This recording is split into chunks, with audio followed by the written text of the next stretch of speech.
देवराज विप्र का उद्धार और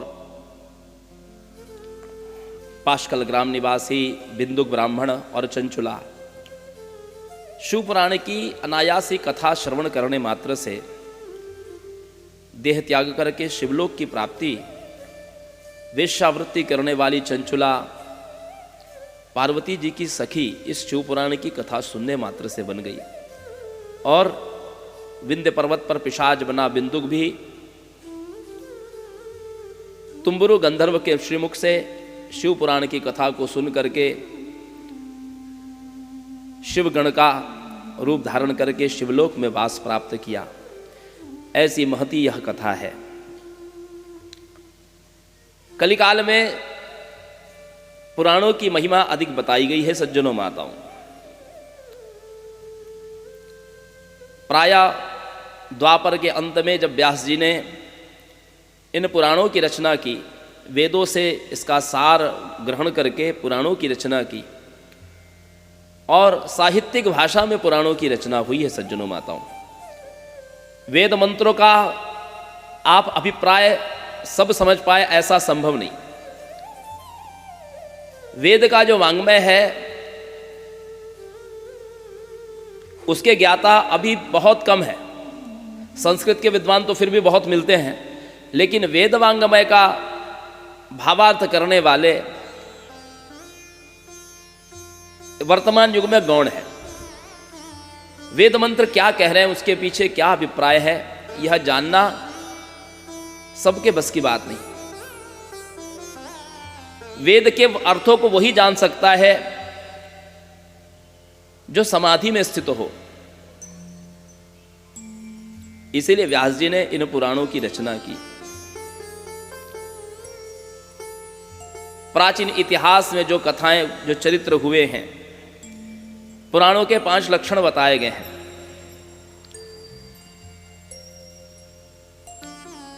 सर्ग, प्रतिसर्ग, मनवंतर कथा, वंशानुचरित और वंशावली, ये 5 हर पुराण के लक्षण होते हैं। सर्ग का अर्थ होता है सृष्टि। जब भगवान निराकार से साकार होते हैं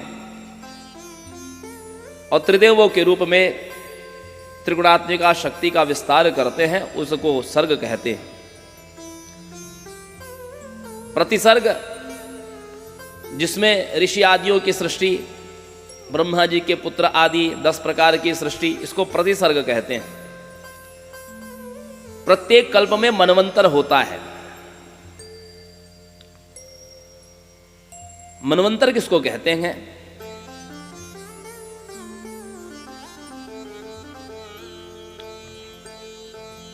सूर्य की रश्मि एक त्रसरेणु को जो पार करती है, उस काल को त्रुटि कहते हैं। ये काल का सबसे छोटा भाग है त्रुटि, और आधुनिक विज्ञान अभी उस काल की गति को प्राप्त नहीं कर सका। हम लोग माइक्रो सेकंड जानते हैं, लेकिन हमारे वैदिक गणित में काल की बहुत माइक्रो सेकंड से भी, माइक्रो सेकंड का भी समझ लीजिए 1000वां हिस्सा, उस काल को त्रुटि कहते हैं। सूर्य की रश्मियां हमारी पृथ्वी पर 8 मिनट में पहुंचती है।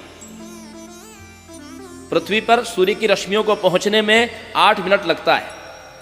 और जो धूल कण, कभी आप खिड़की खोलिए और जब सूर्य की रश्मि आती तो उसमें आपको बारीक बारीक धूल कण दिखाई देते हैं। उनको पार करने में सूर्य की रश्मियों को जितना समय लगता है, हमारे वैदिक गणित में उसको त्रुटि काल कहा गया। वो त्रुटि है, माइक्रो सेकंड का 1000वां हिस्सा। ये काल की सबसे छोटी गणना। और जैसे हमारा 24 सेकंड का, 60 सेकंड का 1 मिनट, 60 मिनट का 1 घंटा, 48 मिनट का 1 मुहूर्त, 24 मिनट की 1 घटी, 12 मिनट का 1 पल। आप पंचांग में घटी पल देखते हैं तो 12 मिनट का 1 पल, 24 मिनट की 1 घटी, 48 मिनट का 1 मुहूर्त, 2 घंटे की 1 लग्न, 3 घंटे का 1 प्रहर,